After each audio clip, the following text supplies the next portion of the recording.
Alright, magandang araw po sa inyong lahat mga kababayan. Batang Maynila to, it's update lang tayo dito sa bastos na kandidato dyan po sa, sa Pasig. Ito pong si attorney.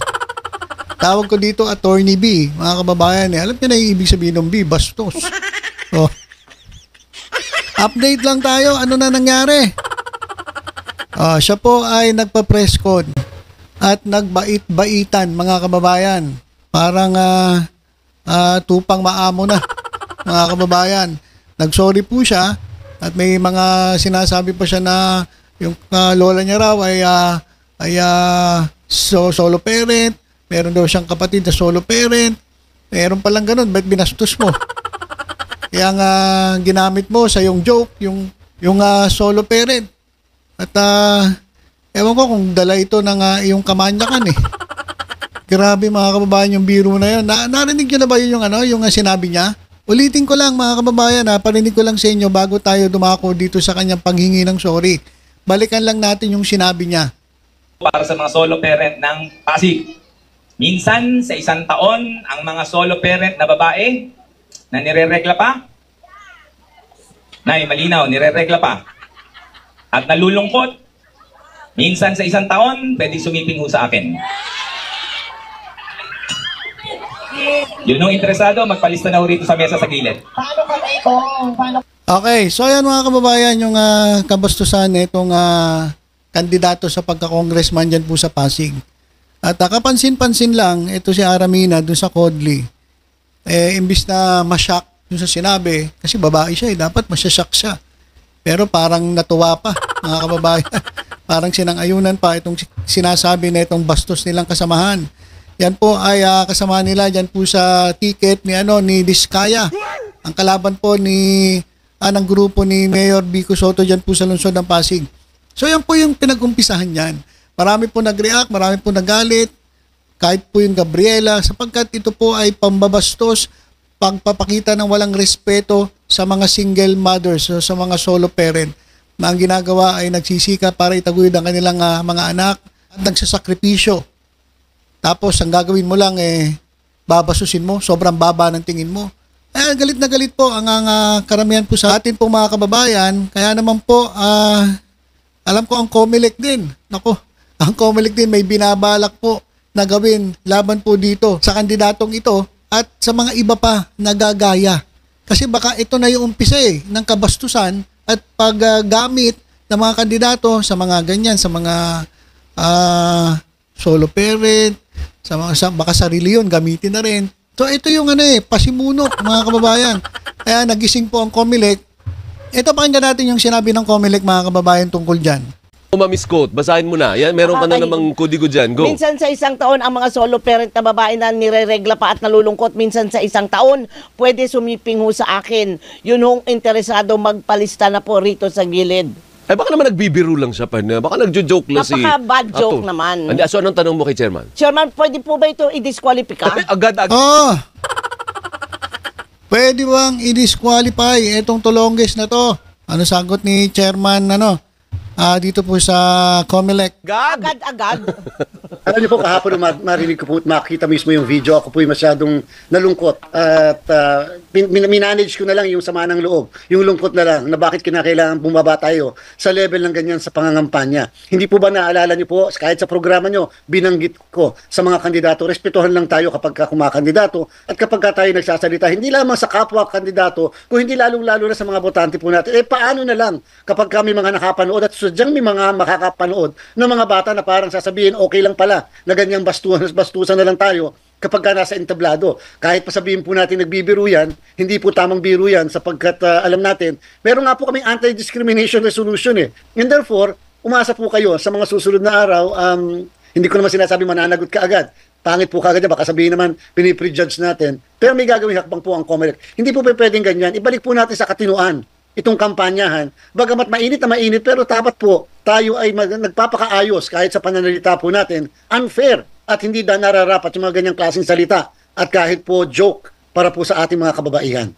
Okay, so yan mga kababayan, yari ka ngayon. Meron daw ihahandang malamang parusa etong COMELEC dito kay Attorney B. kay Attorney Bastos, mga kababayan. At abangan lang daw.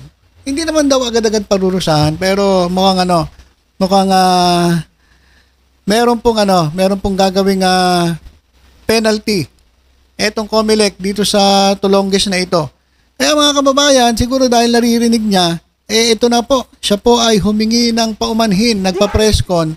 Pero bago yan mga kababayan, may papakita na naman ako sa inyo. Alam nyo naman dito, kompleto tayo sa Batang Maynila to. Bago yan na nagbait-baitan itong Tulonges na ito, talagang ginastify niya pa yung kanyang ginawa. Bago yan mga kababayan, bago yan presko na yan, nagsalita pa siya talagang ang yabang-yabang pa, hindi pa nag-sorry agad-agad. Ito mga kababayan, pakinggan ninyo yung sinasabi na itong Tulonges na to.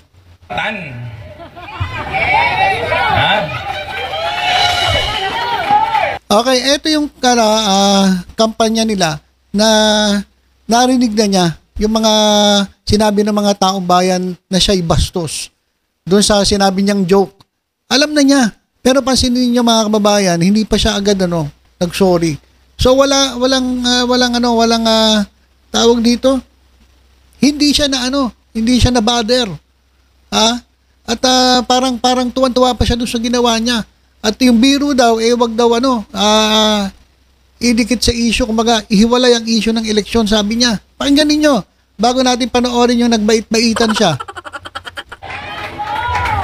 Lumaban po ako sa mga Eusebio noong 2016. Hindi ho ako nabansagan na mayabang, hambog at bastos.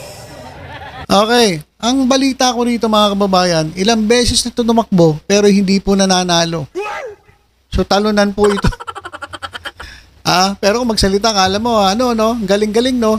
Pero talunan po ito, mga kababayan, ayon sa mga comments na nababasa ko. Sino-sino na nga nilabanan nito, pero hindi talaga ito napwesto. Ngayon lang, talaga yung makinarya nila, napakabigat kalaban. Sinisi pa yung kampo ni Mayor Vico. Hindi naman kasalanan ni Mayor Vico na bastos ka. Hindi naman kasalanan ni Mayor Vico Soto at ng kasamaan nila na ikaw ay nagbiro at ginamit mo pa etong mga solo parents sa kabastusan mo, sabi nga ng iba, kamanyakan mo bet magagalit ka kay Vico Soto? Bakit idadamay mo yung grupo nila? Ikaw naman na may kagawa niyan. Diba? Kabastusan mo yan Bakit ituturo mo yung grupo ni Mayor Vico Soto? May sinasabi ka pa makinarya, sinisiraan ka. Hindi ka sinisiraan. Ikaw ang may kagagawan, kaya sinasabihan ka ng tao na mayabang, hambog, bastos. Ayan, huwag ka nang maghanap na ituturo. Hanggahanap ka pa ng masisisi. Talagang gusto hong itikom ho ang bibig ko Kayo po mga taga-Sagad, kilala nyo na po ako, di po ba? 15 taon na po tayong magkakasama sa politika.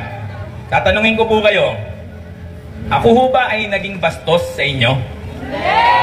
Nakakita ho ba kayo ng kabastos? Talaga yung mga kasama niya, hindi ka po bastos. Bait-bait mo nga bait-bait mo nga. Saan sa aking pakikitungo sa inyo? Pero sa social media, ako na ho ang pinakabastos sa lahat ng bastos. Kung may buti naman inamin mo. rango ang mga bastos, 5-star general po ako. Hindi lang, baka presidente ka pa ng bastos. Yung pinakamataas sa bastos. Hindi lang 5-star general, presidente ng bastos.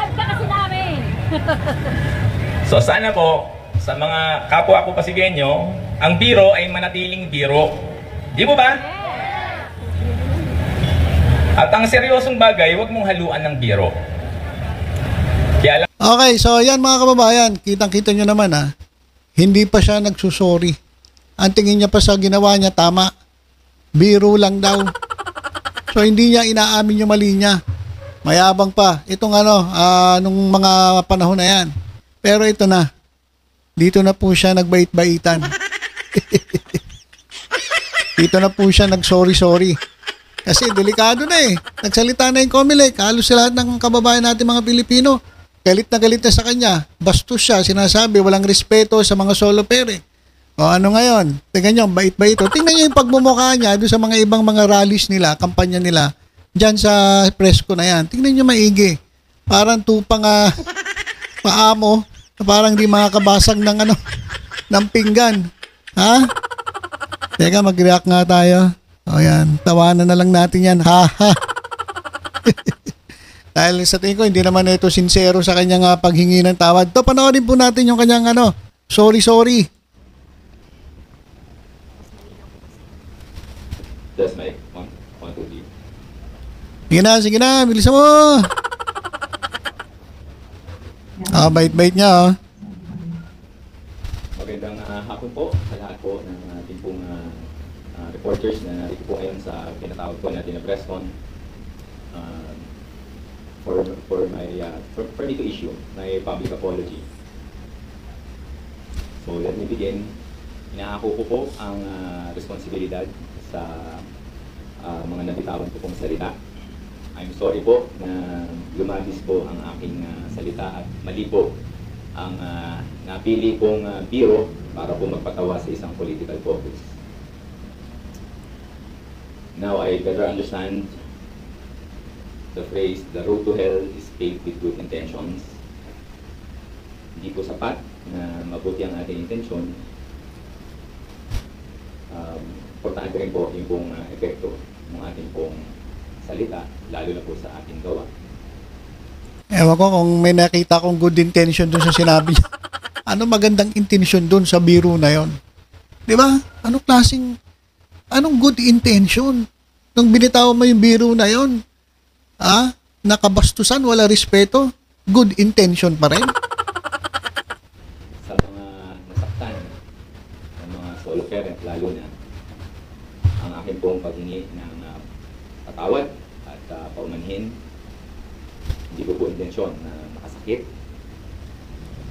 At dahil meron din naman po akong solo parent na kapatid, ganun din po ang aking lola. O, biruin mo. Kapatid mo, solo parent. Lola mo, solo parent. Tapos babastusin mo, solo parent. Laglag ka na. Laglag ka na, attorney.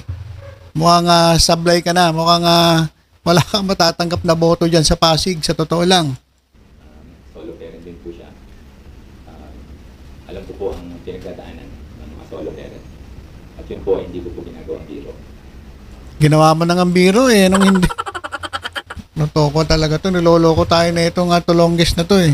Tinis po, hangarin po na matulungan ang sektor na yan. At siguro hindi po ito yung panahon para sabihin po kung ano yung mga programa. Gusto ko po ito nitong hapon na to sa paghingi ko po ng isang heartfelt and sincere apology. Kayo guys, yun lang ang mga solo parent, yung mga botante dyan po sa Pasig. Maniniwala pa ba kayo dito? Tanong ko lang, maniniwala pa ba kayo dito? Kasi sinasabi nito na may programa siya, tutulungan niya yung mga solo parent, ganyan-ganyan. Nakita nyo na nga kung anong klaseng kung anong klaseng style meron ito. Diba? Kayo ba maniniwala pa? Payo ko sa inyo, sa mga naloloko nito, wag po kayong magpapabudol. Sabi nga ni Mayor Vico Soto, pag lumapit sa inyo to at may inabot, tanggapin ninyo. Kamayan ninyo kapag kumamay. Pero, hindi ko kakamayan yung ganyan. Delikado. Tapos, lumapit, sige lang. Huwag nyo lang iboboto. Ay, sabi ni Mayor Vico Soto. Ano pa ba sinasabi na ito? Sorry po talaga sa lahat po ng nasaktan. And I promise po na hindi na po yan mauulit. Sa mga darating pong mga araw, all you will hear from me is yung pong mga issue na dapat po na maging focus ngayong eleksyon. And I'm sorry po na umagaw po ng atensyon ang aking naging biro. And sana po ay magsilbing aral din po sa lahat po ng ng mga public figures na may tuturing, whether national or local, na ibangin po maigi ang ating pong mga salita. Ay, sabihin mo yan sa sarili mo. Wala ka masyado naririnig sa ibang mga nangangampanyang ganyan. Wala. Ikaw lang yung naringgan namin ng ganyan, kaya first timer ka nga eh. Kaya nga Comelec nagising eh. At antay-antayin mo. Baka yung Comelec M-Bank meron natang resolusyon na gagawin. Kaya ano kaya mangyari dito? Maano ba to? Madi-disqualify ba ito? Abangan natin, kaya siguro mabait na. At tatakot ma-disqualify. I hope na yung pong mga kritiko I hope you find it in your hearts po na mapatawad po ang isang taong nagkamali. Hindi, mag-sorry ka sa mga solo parent, hindi sa amin. Kasi sa amin, wala rin naman yan eh. Saka, sa tingin ko lang ito sa akin lang. Hindi mo babanggitin yan kung may paggalang ka sa kanila. Napipilita ka lang siguro mag-sorry ngayon kasi syempre, ipit na ipit ka na. Pero, the abundance of the heart, the mouth speaks. Nasa Bible po yan, mga kababayan. Biblical po yan. Kung ano ang nasa puso mo, yun ang sinasabi mo. Hindi lalabas sa bibig mo yan kung talagang ginagalang mo ang mga solo parent. Pasensya na ka na, sir. Pero yun po yung ko dyan, opinion ko. At yung nakikita ko sa inyo. At yung paghingi naman ng paumanin, apology, tinatanggap naman namin. Lesson na sa iyo yan. Ang problema lang, yung karir mo, mukhang dito na matatapos. Tapos na ang karir mo at mukhang hindi natin alam kung ano magiging parusa sa iyo ng COMELEC. So yun lang mga kababayan, huwag na natin tapusin to kasi mahaba, paulit-ulit ang sasabihin na ito. Basta hayaan na lang natin, nag-sorry na siya. Kaya mga kababayan, tatanggapin nyo ba ang sorry? Pero sa akin, tanggapin nyo na. Lang, syempre, iba na. Kung kayo butante ng Pasig, na dating naniniwala dito, after nung kanyang pagbibiro, binastos, walang respeto sa mga solo parent, ngayon nag-sorry, tanggapin nyo yung sorry. Pero, wag nyong iboto. Diba? Wag nyo na iboto. Kasi, mga kababayan, ngayon pa lang na hindi pa po ito panalo, hindi pa po ito congressman, ganyan na po. Mas lalo po pag nakapwesto na po yan. Baka hindi na po mag-sorry yan. Okay, so ito pa mga kababayan, pag-usapan nga natin, ito pong sa lungsod ng Maynila. Meron pong paninira kay Hani Lacuna, ito pong post ng Manila Serye. Nasabi, inuubos ang pera ng City Hall para sa kampanya. Hani Lacuna, inuubos ang pera ng City Hall para sa kanyang kampanya. So, video po yan, pero hindi ko na pi-play kasi may mga sound effects. Baka makapiright tayo. Pero, ito mga kababayan, may pinakita pa sila yung mga parang lumabas sa pera, meron pa silang parang ledger, pinakita dyan. Pero alam nyo mga kababayan, hindi po basta-basta pwedeng makuha ang pera ng bayan. Sabihin na natin pera ng Maynila, hindi mo pwede basta-basta kunin yan para gamitin mo sa personal na gusto mo. Kalokohan po yun.